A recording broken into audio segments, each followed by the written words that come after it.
Hello friends, मेरे स्पामिस्ट्री video channel पे आपका स्वागत है। आज इस वीडियो में मैं आपको चंद्र पर्वत के बारे में और उस पर बनने वाले कुछ खास निशानों के बारे में बताऊंगा। वो निशान हमें क्या फल देते हैं। क्रॉस का निशान होता है, स्टार होता है, राउंड सर्कल होता है, तिल होता है, ऐसे बहुत से निशान होते हैं। इनमें से कुछ शुभ फल देते हैं, कुछ अशुभ फल देते हैं और हर माउंट के ऊपर इनका अलग अलग फल होता है। जैसे क्रॉस का निशान अगर हथेली में बृहस्पति माउंट पर बने तो ये बहुत शुभ होता है। यहाँ पर अगर ये बने तो बहुत शुभ होता है, लेकिन यही निशान अगर चंद्र पर बनता है तो ये अशुभ फल देता है। तो ऐसे ही इन निशानों के जो फल होते हैं अलग अलग होते हैं। तो आज बात करेंगे चंद्र पर्वत की। सबसे पहले ये जानना जरूरी है कि चंद्र पर्वत होता कौन सा है। यहाँ से एरिया, यहाँ से कह सकते हैं कि जो हार्ट लाइन और माइंड लाइन के बीच का एरिया होता है, इतना एरिया, यह एरिया होता है मार्स का, आउटर मार्स का।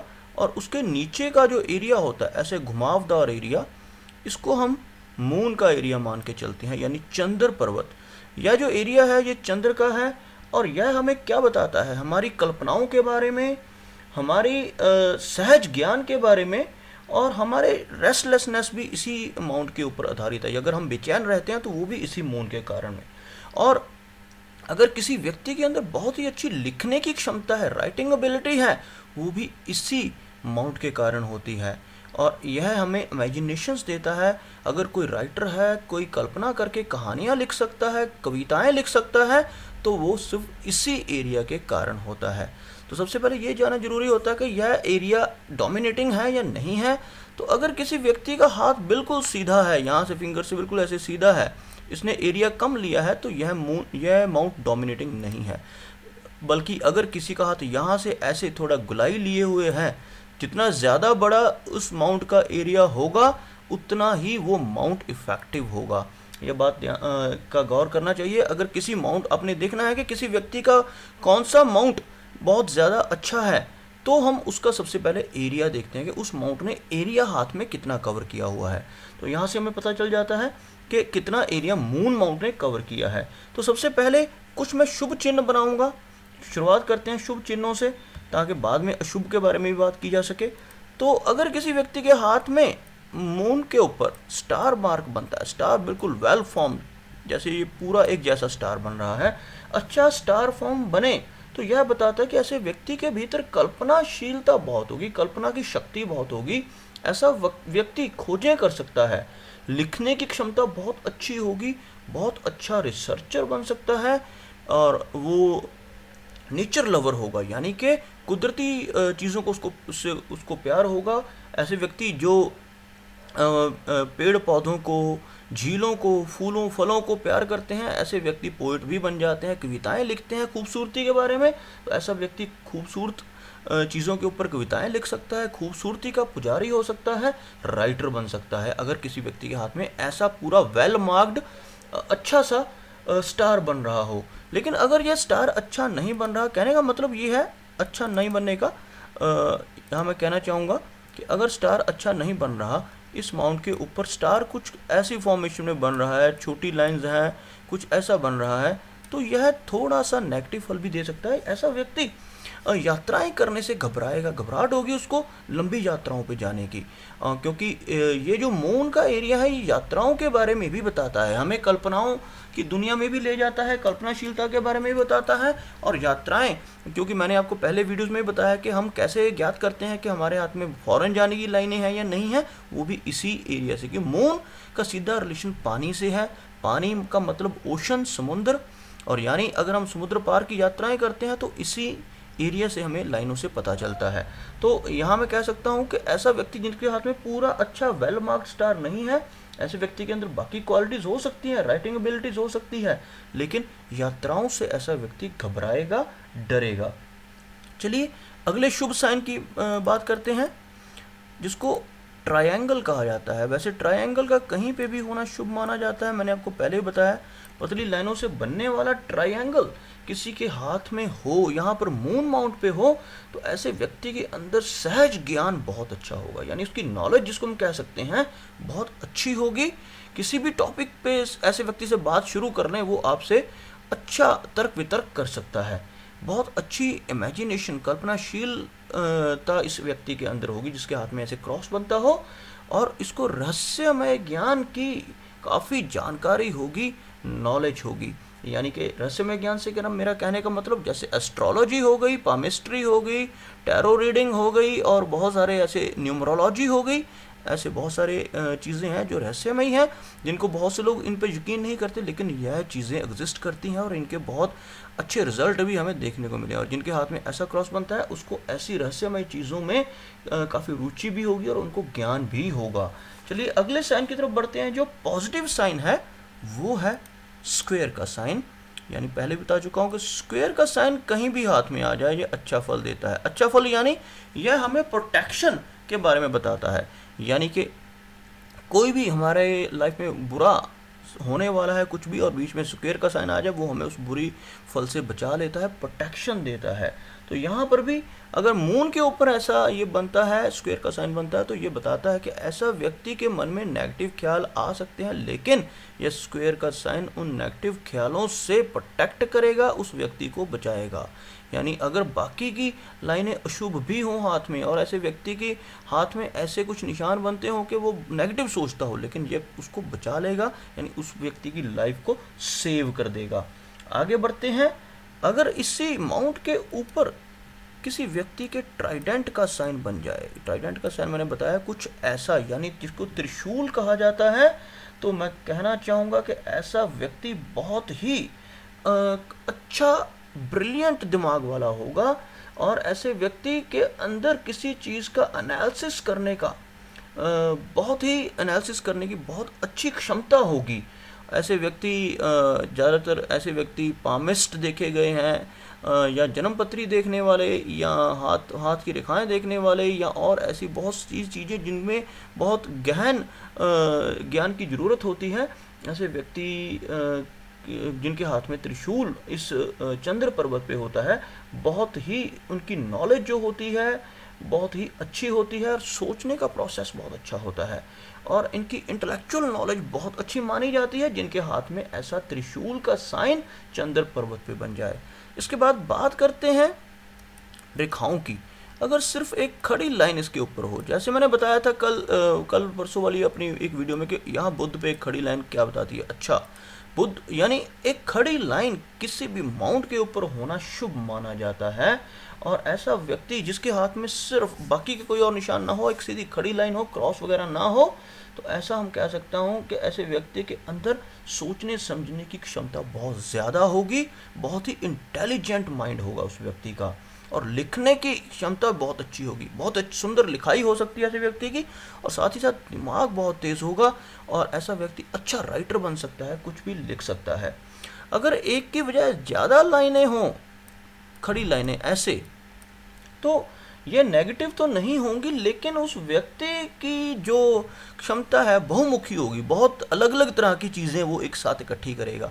एक का मतलब है सिंगल माइंडेड, यानी कि अगर एक लाइन है तो बंदा सिंगल माइंडेड है, एक ही फील्ड की तरफ जाएगा, लेकिन अगर 4-5 लाइनें हो गई, नेगेटिव तो नहीं होगी, लेकिन ऐसा व्यक्ति खुद ही कंफ्यूज हो जाएगा कि मैंने क्या करना है, और इस कंफ्यूजन के कारण ऐसा व्यक्ति बेचैन भी रह सकता है, क्योंकि यही जो स्थान है हमारे हाथ का, यही हमें बताता है कि व्यक्ति का स्वभाव यानी व्यक्ति का माइंड कैसा होगा। तो मून हमारे माइंड को काफ़ी अच्छे तरीके से डिस्क्राइब कर सकता है। तो चलिए आगे कुछ ऐसे भी निशान हैं जो हमें नेगेटिव फल देते हैं, उनके बारे में भी चलो जान लेते हैं थोड़ा सा।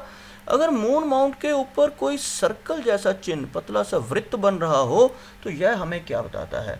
ऐसे व्यक्ति की जो नेचर होगी बहुत ही ज़्यादा सेंसिटिव नेचर का व्यक्ति होता है, जिनके हाथ पे यहाँ पे सर्कल बन जाए, बहुत ही शाई टाइप का, सेंसिटिव का टाइप का, और इस तरफ के व्यक्ति को हो सकता है किसी तरह की ड्रग की आदत, किसी तरह की नशे की आदत पड़ सकती है, और मधुमेह की बीमारी होने के चांसेस बढ़ जाते हैं अगर यहाँ पर यह इस तरह का कोई चिन्ह, गोलाकार चिन्ह इस हाथ के मून माउंट के ऊपर बनता हो।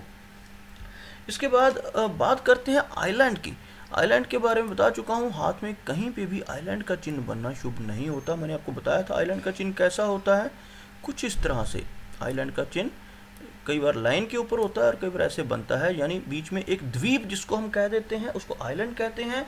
तो ऐसा व्यक्ति जिसके हाथ में आइलैंड बनता हो, सबसे पहले तो मैं कहना चाहूँगा ऐसे व्यक्ति जो होते हैं इनकी भाषा का अपनी भाषा का इनके ऊपर नियंत्रण नहीं होता। यानी भाषा यहाँ हमारे कहने का मतलब है ये बोलते वक्त नहीं सोचते किसी को क्या बोलना है, गाली गलौज तक कर सकते हैं, अभद्र भाषा का प्रयोग अपने रोज की ज़िंदगी में करेंगे। यानी ये ऐसे व्यक्ति ये भी नहीं देखते कि सामने कोई रिस्पेक्टफुल लेडी है या कौन है, कोई लड़की है, तो उनके सामने भी ऐसी अभद्र भाषा का प्रयोग कर सकते हैं। और ऐसे व्यक्ति को बहुत ज़्यादा ऐसे व्यक्ति जो होते हैं माइंड के ऊपर इनके स्ट्रेस रहता है, तो ये निशान होना भी काफ़ी अशुभ माना जाता है। पामिस्ट्री में अगर किसी व्यक्ति के हाथ में चंद्रमा के ऊपर, चंद्र पर्वत के ऊपर आइलैंड का निशान है तो यह मैं शुभ नहीं मानूंगा, इसको भी गलत ही माना जाता है। तो चलिए आगे देखते हैं और कौन कौन से निशान होते हैं जो अशुभ होते हैं। तिल तो आपको पता ही है कि हथेली में कहीं पर भी तिल हो तो अच्छा नहीं माना जाता। मैंने वैसे एक वीडियो तिल के ऊपर अलग से बनाई भी थी, लेकिन चलो इस पे भी डिस्कस कर लेते हैं। अगर चंद्र पर्वत पे तिल का निशान बनता है तो यह बताता है कि ऐसे व्यक्ति एक तो अपने प्रेम में असफल रह सकते हैं। प्रेम में असफल होना एक बहुत बड़ा झटका होता है दोस्तों। अगर कोई व्यक्ति अपने उस व्यक्ति को नहीं पा पाता जिसके साथ प्यार करता हो और वो किसी से बिछड़ना पड़ जाए तो बहुत बड़ा सदमा लगता है। तो यह सदमा इनके लिए काफ़ी हार्मफुल हो सकता है। ऐसे व्यक्ति इवन के पागल तक हो सकते हैं जिनके हाथ में यहाँ पर तिल का निशान हो। मैं ये कह रहा हूँ हो सकते हैं, ये नहीं कह रहा हूँ कि हो जाएंगे, क्योंकि सिर्फ एक मून को देखकर, एक पर्वत को देखकर हम पूरे हाथ का निरीक्षण नहीं निकाल सकते, लेकिन संभावनाएं बढ़ जाती हैं और हाथ की लाइनें भी देखनी पड़ती हैं, तभी किसी निष्कर्ष पर हम निकल सकते हैं। लेकिन अगर यहाँ पर तिल का निशान है, ऐसे व्यक्तियों को दौरे पड़ने की बीमारी भी हो सकती है। खास तौर पर लड़कियों को, जो विवाहित लड़कियां होती हैं, उनमें एक हिस्टीरिया नाम की बीमारी होती है। अगर यहाँ पर मून माउंट के ऊपर ऐसा तिल है तो हिस्टीरिया जैसी प्रॉब्लम होने के चांसेस भी बढ़ जाते हैं। यह भी एक दौरे पड़ने वाली ही बीमारी होती है जिसमें व्यक्ति को एकदम से फिट्स पड़ते हैं। तो यहाँ पर यह एक नेगेटिव साइन है।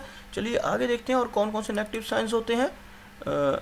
एक नेगेटिव साइंस होता है मैश का, यानी कि जाली, जिसके बारे में पहले भी हम कई बार डिस्कस कर चुके हैं। कुछ इस तरह की जाली, ऐसी सीधी पतली पतली लाइनें और उसके बाद सीधी खड़ी लाइनें और उसके बाद इनको काटने वाली लाइनें, जैसे कि ग्रिल बनती है, एक जाली बनती है जो हमारी विंडोज़ में भी लगी होती हैं, वैसे भी जाली जैसा चिन्ह बनता हो तो मैं कहना चाहूँगा कि ऐसे व्यक्ति बड़ी जल्दी अपनी उम्मीद छोड़ देते हैं। और ऐसे व्यक्तियों को प्रॉब्लम्स रहती हैं अपनी हेल्थ के साथ। नींद ना आने की बीमारी, रात को जागते रहना, ऐसे व्यक्ति को नींद ना आने की बीमारी रह सकती है। और मिर्गी जैसी प्रॉब्लम भी देखने में पाई गई है जिनके हाथ में यहाँ पर मैश का साइन बनता हो। और ऐसी जो व्यक्ति होते हैं बड़ी कंफ्यूज पर्सनैलिटी होती है इनकी, ये खुद ही नहीं समझ पाते कि इन्होंने क्या करना है लाइफ में, क्या बनना है या क्या क्या इनके लिए सही है, क्या गलत है। तो कुछ प्रॉब्लम्स ऐसी रहती हैं इनके साथ। अब से लास्ट और नेगेटिव साइन एक रह गया, उसके बारे में भी डिस्कशन कर लेते हैं। सबसे लास्ट साइन क्रॉस का साइन, यानी कि पतली लाइनों से बनने वाला एक गुणा का निशान। अगर यही निशान हथेली के सेंटर में बने शुभ होता है, धार्मिक बनाता है व्यक्ति को। बृहस्पति माउंट पे बने बहुत अच्छा होता है, अच्छी मैरिड लाइफ, प्रोग्रेस होती है लाइफ में, तरक्की करता है। लेकिन अगर मून पे बने, यहाँ पर ये नेगेटिव साइन है। ऐसे व्यक्ति, ऐसी जो हमारी धार्मिक पुस्तकें हैं या हमारी पामिस्ट्री की पुरानी किताबें हैं, अगर उनमें से देखा जाए तो उनमें ये साफ साफ लिखा है कि ऐसे व्यक्ति की मृत्यु पानी में डूबने से हो सकती है, क्योंकि यह जो मून माउंट है ये पानी को एक्सप्रेस करता है, पानी के बारे में बताता है। तो ऐसे व्यक्ति की मृत्यु पानी में डूबने से हो सकती है, लेकिन यह कोई ज़रूरी नहीं है, बाकी के सारा हाथ देखने के बाद ही बताया जा सकता है। लेकिन हाँ, ये बात जरूर है कि ऐसे व्यक्ति का जो माइंड होगा वो काफ़ी वीक होगा, काफ़ी एक तरह से कह सकते हैं कि अनकॉन्फिडेंट पर्सनैलिटी होगी। बहुत ज़्यादा सोचने वाला व्यक्ति ऐसा पाया गया है जिसके हाथ में यहाँ पर क्रॉस का निशान हो, और ज़्यादा सोचने के कारण हो सकता है कि ऐसा व्यक्ति पागल भी हो सकता है। ये कुछ चिन्ह थे जो नेगेटिव साइन बताते थे और कुछ जो मैंने आपको पॉजिटिव बताए। दोनों को मिलाकर अगर देखा जाए तो अगर मून के ऊपर ऐसे नेगेटिव चिन्ह है तो व्यक्ति घबरा जाता है और अगर आप अपना हाथ देखकर आपको ऐसा कुछ नेगेटिव चिन्ह मिल रहा है तो घबराने की ज़रूरत नहीं है। मैं आपको बताना चाहूँगा, मून का सबसे जो अच्छा रेमेडी है वो है चंद्रमा का जो प्रतिनिधित्व नग है यानी जेमस्टोन है, वो है सुच्चा मोती। अगर आप में आपको कुछ ऐसी प्रॉब्लम्स आपके हाथ में दिखाई दे रही हैं, सुच्चा मोती पहने अपने गले में या अपनी अनामिका उंगली में एक चांदी की रिंग बनवा के सुच्चा मोती पहने। और अगर आप ज़्यादा चांदी पहनेंगे तो आपका मून का जो माउंट है वो शांत होगा। चांदी का कड़ा पहन सकते हैं, लड़कियां चांदी की पायल पहने मोटी वाली, और जिसमें भारी चांदी, काफ़ी ज़्यादा चांदी यूज़ हो रखी हो और प्योर चांदी हो, मिक्सिंग वाला ना हो तो ज़्यादा अच्छा रहेगा। अगर किसी व्यक्ति के मून में कोई नेगेटिव साइन है, उनको चांदी पहनने से बहुत ज़्यादा रिलीफ मिल सकती है। उसके अलावा एक और रेमेडी है, वो है सफ़ेद चीज़ का दान करना। अगर आपके हाथ में ऐसा कोई अशुभ निशान है तो अपने हाथ से सफ़ेद चीज़ का दान करें। उस दान में आप मंदिर में बर्फ़ी वगैरह चढ़ा सकते हैं, और कबूतरों को चावल डालना बहुत अच्छा माना जाता है। उससे पैसे पैसे के भी आगमन होता है, साथ ही साथ मून से रिलेटेड जो प्रॉब्लम्स हैं वो दूर होती हैं। आप अपने हाथों से कबूतरों को चावल के दाने डालें, सफ़ेद चीज़ों का दान करें, आपकी ये प्रॉब्लम्स अपने आप धीरे धीरे ख़त्म हो जाएं। क्योंकि ये जो निशान है ये परमानेंट नहीं होते। मैं बार बार बताता हूँ अपनी वीडियोस में, जो भी ये इंडिकेशंस होती हैं ये टेम्परेरी होती हैं। आपके अच्छे कर्मों से ये इंडिकेशंस गायब भी हो जाती हैं और आपको शुभ फल भी मिलने शुरू हो जाते हैं। तो दोस्तों, यहाँ पर मैं ये वीडियो ख़त्म कर रहा हूँ। अगर आपको मेरा ये वीडियो अच्छा लगा तो मैं चाहूँगा कि आप मेरे इस वीडियो को लाइक करें, शेयर करें, और साथ ही मेरा ये चैनल भी सब्सक्राइब करें, ताकि मैं आपके लिए ऐसे ही जानकारी भरे वीडियोस लेकर समय समय पर आता रहूँ। मेरा ये वीडियो वॉच करने के लिए आपका बहुत बहुत धन्यवाद।